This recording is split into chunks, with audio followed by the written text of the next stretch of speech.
let's move on to the protests in the US. They started off in LA and they have spread to other parts of the country. And James, we've got this No Kings protest coming up. I mean, really, it might be a sign that you don't live in a dictatorship when you can have these protests where you're free to say whatever you like about the commander-in-chief. These No Kings. It's called No Kings is the name of the protest. It's this bizarre protest. But, of course, now we're seeing, there's this whole usual laundry list of suspect sort of groups that are out there. They back every month sort of. We see some protests there in Washington, D.C.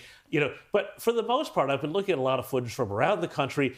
Most of them are pretty pathetic. They are pretty, to be frank, geriatric. They are very geriatric. It's very interesting. They don't have the youth, but beyond that, though, this is the activist left, and this is the activist left that is suddenly deciding that they're great American patriots who believe in the American system. I mean, the activist left are the people who get the vapors every time they see a flag on the 4th of July and think, oh, that's so tacky, that's nationalism. This is the same American left that spent years trying to tear down every statue of somebody, who they didn't like from American history and tried to do the whole year zero thing. This is the same activist left that treats the founding fathers as nothing more than white slave owners who need to be demonized and expunged from history. This is the same activist left that tried to push through all the schools the 1619 Project, which said that the founding idea of America was not 1776 and liberty, it was 1619 and slavery, and that was the real history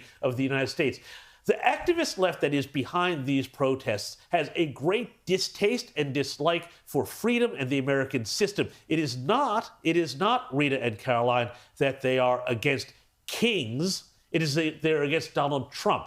They do not think Donald Trump, you could say he's an authoritarian, except he's an authoritarian who keeps winding up having to abide by judges' decisions, even though a lot of these judges' decisions are completely ridiculous. Well, these No Kings people, though, I think, if you gave them the power, they would be the real authoritarians, because left-wing revolutions are never about, oh, we want freedom from an authoritarian. The people who organize left-wing protest movements always want to be the authoritarians themselves because they think they know best how to run the world.